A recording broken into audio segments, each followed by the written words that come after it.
நான் இப்ப கட்சியில இப்பதான் புதுசா தான் நம்ம இதுல இணையதளத்துல உள்ள போய் பதிவு பண்ணிருக்கேன் சார். முன்னாடி இதுல பிஜேபியில தான் இருந்தேன். சரி, அப்புறம் நம்ம இதுல சரி உங்க பிரச்சனை முன்னாடி இருந்து பேசிட்டு இருப்பாங்க வீட்டுல அப்பாலாம். அவரு உங்களை பத்தி எல்லாம் பேசிட்டு இருப்பாரு. நீ வந்து இந்து முன்னணி அந்த மாதிரி போயிட்டு இருக்காத, நம்ம தமிழ்நாடு கட்சி ஏடிஎம்கே, அப்புறம் உங்களை பத்தி எல்லாம் பேசணும்னே சரி உங்க இதுல ஜாயின் பண்ணிக்கலாம் அப்படின்னு சொல்லி பதிவு பண்ணிருக்கேன் சார். இப்பதான் ரீசெண்டா நானும் எங்க தாத்தா காலத்துல இருந்து இந்த கட்சியில இருக்கோம். அம்மா எடுத்த முடிவுகள் எல்லாம் சரியான முடிவுகள். அது ஒரு சிங்க பெண்மணி. இன்னைக்கு நான் இந்தியால ராஜஸ்தான், டெல்லி எல்லா இடத்துலயும் வேலை செஞ்சிருக்கேன். குறைஞ்சபட்சம் இந்தியால 70% என்னோட சிவில் ஃபீல்டு அந்த மாதிரி நான் வேலை செஞ்சிருக்கேன். எல்லாருமே அந்த அம்மா பேரை சொன்னாலே பயப்படுவாங்க. சில இடங்கள்ல தெரிஞ்சவங்க மேக்சிமம் அம்மாவை பத்தி தெரிஞ்சவங்க பயப்படுவாங்க. எதை அடிப்படையா கொண்டு 2 எம்பியை தேர்ந்தெடுக்கிறோம் அப்படி சொல்லிட்டு இருக்காங்க. இரட்டை குழல் துப்பாக்கின்னு எல்லாருமே சொன்னாங்க. நானும் இப்போ கடந்த 2 வாரமா எல்லா மீட்டிங் அட்டன் பண்ணிட்டு தான் இருக்கேன். இரட்டை குழல் துப்பாக்கி அப்படிங்கிறாங்க. எங்க இவங்க 2 பேருக்கும் ஒற்றுமை இல்லை. அப்ப எப்படி கட்சியை வலிமையா நடத்துவாங்க? ஓபிஎஸ் துப்பாக்கி இபிஎஸ் பார்த்து சுடுது, இபிஎஸ் துப்பாக்கி ஓபிஎஸ் பார்த்து சுடுது. 2 பேரையும் சுட்டு வீழ்த்துறதுக்கு கேபி முனுசாமியும் வேலுமணியும் ஆளுக்கு ஒரு பக்கம் வேற 2 துப்பாக்கி வச்சு மறைச்சு வச்சு நின்றுட்டு இருக்காங்க. கடைசி எலெக்ஷன்ல நம்ம தோத்ததுக்கு காரணம் என்னையா? உண்மையாவே சொல்றேன். கடைசி எலெக்ஷன்ல தோத்ததுக்கு கடைமட்ட தொண்டன் ஒருத்தர் சொல்றா, பிஜேபி கூட சேர்ந்துட்டாங்க, இந்த இடம் நான் ஓட்டே போடலையா? அவரு யாருக்குமே ஓட்டு போடல. கடைசியா போய் அவன் வீட்டுல வற்புறுத்தினால நோட்டால போட்டு வந்துட்டாரு.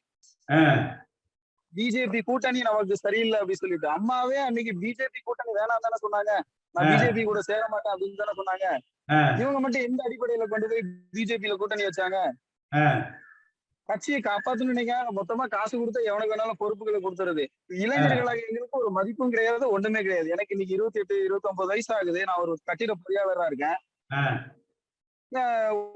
எந்த ஒரு விஷயத்துலயுமே கட்சியில போனா நீ எல்லாம் என்ன பேசுறது, நீ தொண்டனா மட்டும் இரு, நீங்க எக்ஸ்ட்ரா எல்லாம் பேசக்கூடாது அப்படி சொன்னா என்ன அர்த்தங்கள்? ஒண்ணுமே புரியல. கட்சி எப்பதான் தானே ஒரு ஒற்றை தலைமை வேணும்யா. நான் உங்களை பத்தி இப்ப இந்த 2 வாரத்துல முதல் டைம் பேசினேன். நான் வேலையை பத்தி பேசினேன். இந்த உங்க 2 வாரத்துல உங்களை பத்தி நிறைய விஷயங்கள் சேகரிச்சதுல உண்மையிலே ஐ salute for you sir. I am really salute for you sir. MGR காலத்துல இருந்து நீங்க கட்சியில இருந்திருக்கீங்க. கட்சியில இவ்வளவு விஷயங்களை நீ நல்ல விஷயங்களை பண்ணிருக்கீங்க. கட்சி தொண்டர்களுக்கு இன்னைக்கு இவ்வளவு ஒருத்தர் சொன்னார் இல்லையா டிவில, கண்டிப்பா இந்த மாதிரி ஜூம் மீட்டிங் பேசும்போது ஒவ்வொருத்தர் அவங்களும் பார்ப்பாங்க இல்லையா? கண்டிப்பா இந்த ஒரு விஷயத்த டிவிலயே எதுலயாவது ஒரு விஷயத்துல டெலிகாஸ்ட் பண்ணி அவங்களுக்கும் இது எல்லாருக்குமே தெரியலையா?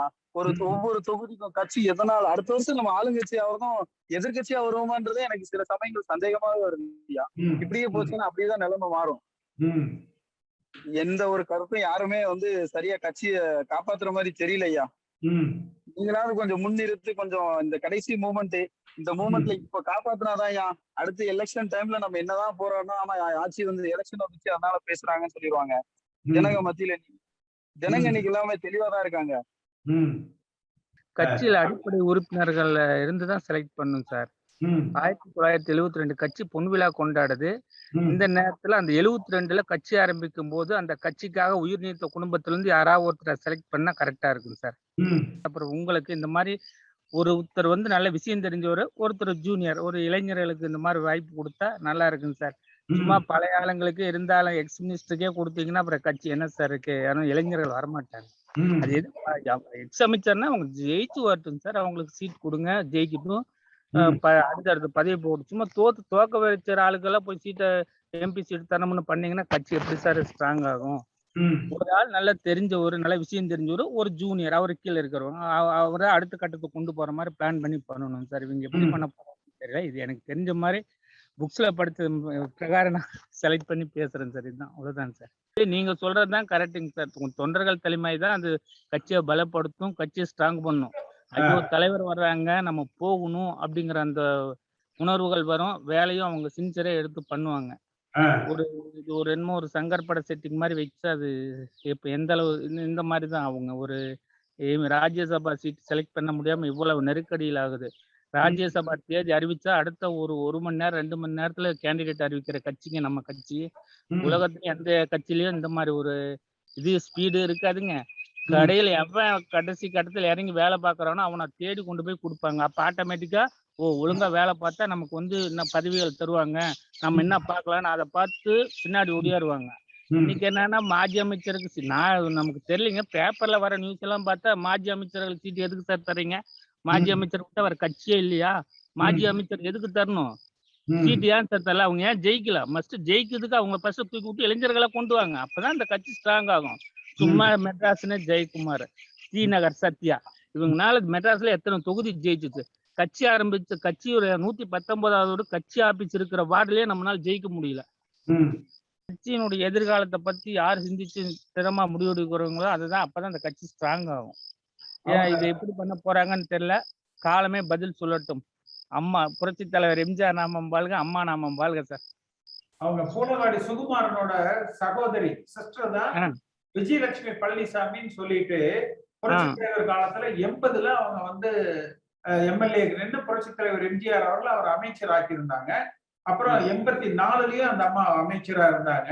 எடப்பாடி பழனிசாமி வந்ததுக்கு அப்புறம் அவங்க சேலம், அதனால சேலத்துல யாரு எடப்பாடியை தவிர பழனிசாமியை தவிர யாரையும் வெளியே தெரியக்கூடாதுன்னு எல்லோரையுமே புறக்கணிச்சு வச்சிருக்காரு. அவங்க பூலவாடி சுகுமாரனோட உடன் பிறந்த சகோதரி. ரொம்ப நாளா உங்களை ஃபாலோ பண்ணிட்டு இருக்கேன். இன்னைக்குதான் ஃபர்ஸ்ட் டைம் பேசுறேன் பத்துக்கோங்க. நான் ஏடிஎம்கேல அம்மா இருந்த வரைக்கும் ரொம்ப தீவிர விசுவாசியா இருந்தேன் பத்துக்கோங்க. அம்மா எப்போ இறந்தாங்களோ அன்னையில இருந்து சில நிறைய விஷயங்கள் நடந்தது. அதுக்கப்புறம் இவங்களோட நடவடிக்கைகள் எதுவுமே எனக்கு பிடிக்கல. அதுல இருந்து எதுவுமே சுத்தமா பிடிக்கல. அதனால இப்போ நியூட்ரலா அப்படியே இருந்துட்டு இருக்கேன் பத்துக்கோங்க. இவங்க 1.5 கோடி தொண்டர்கள் இருக்காங்க, 1.5 கோடி தொண்டர்கள் இருக்காங்கன்னு இப்போ வரைக்கும் சொல்லிட்டு இருக்காங்க. ஆனா அந்த 1.5 கோடி தொண்டர்கள் இப்பவும் இருக்காங்களா அப்படிங்கறது ஒரு டவுட்.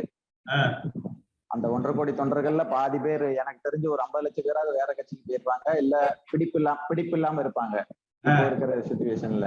ஏன்னா இவங்க அந்த மாதிரி நடந்துட்டு இருக்கிறாங்க. அப்புறம் இந்த ராஜ்யசபா எம்பி சீட்டுக்கு வரேன். இதுல அவங்க என்ன சொல்றது, இப்போ ஒரு கட்சி எலெக்ஷன் நடத்தினாங்க, உட்கட்சி தேர்தல் நடத்தினாங்க. அதுல ஒரு மாவட்ட செயலாளரை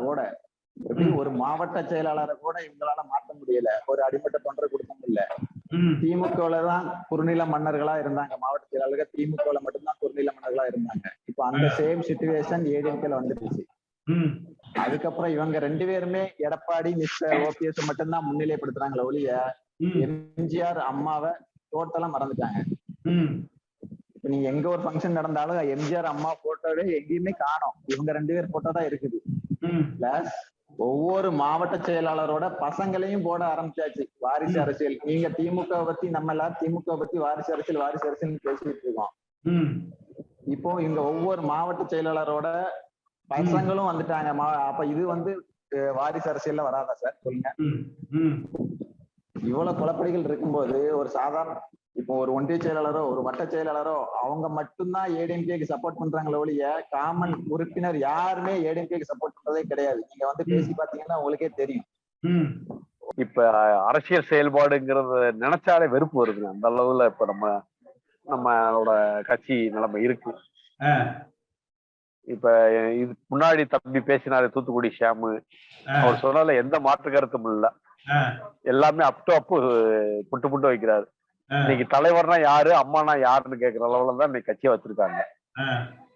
அதாவது டிஜிட்டல் போர்டுல எல்லாம் தலைவர் படமே இல்ல. தலைவர் படம் சிறு ஸ்டாம்ப் சைஸ்ல வரும், இப்ப அதுவும் கிடையாது. இப்ப அம்மா படம் போட்டுக்கிட்டு இருக்காங்க, அதுவுமே கொஞ்ச நாள் ஸ்டாம்ப் சைஸ்க்கு போயிடும். அப்புறம் எடப்பாடி வந்துருவாரு, ஓபிஎஸ் இருப்பாரு, அப்புறம் அவங்க 2 பேருக்குள்ள மல்லு கட்டுவாங்க. இதுதான் இன்னைக்கு நிலைமையா இருக்கு. ஒரு தம்பி சொன்னாரு பிஜேபியோட கூட்டணியில சேர்ந்ததுனால நான் நோட்டாக்கு ஓட்டு போட்டேன் அப்படின்னு. இன்னொருத்தர் அம்மா இறந்ததுக்கு அப்புறம் இவங்க செய்யறது சரியில்லைங்கிறதுனால காங்கிரஸுக்கு போயிட்டேங்கிறாரு. இந்து முன்னணியில இருந்தேன், ஆனா எனக்கு அந்த நடவடிக்கைகள் பிடிக்கல, நம்மோட பயணிக்க வேண்டும் என்பதற்காக அதிமுகவில் சேர்ந்து செய்யறேனாரு. இன்னொரு தம்பி நான் அம்மா இறந்ததுக்கு அப்புறம் நியூட்ரல் ஆயிட்டேன், எதுக்குமே எந்த ஆக்டிவிட்டிக்குமே போறது இல்லை அப்படின்னாரு. அதாவது கிட்டத்தட்ட 75 லட்சம் பேர் அது மாதிரி அதிமுக தொண்டர்கள் ஒதுங்கி நிற்கிறாங்க, இவர்கள் தலைமையை ஏற்றுக்கொள்ளாத மாதிரி.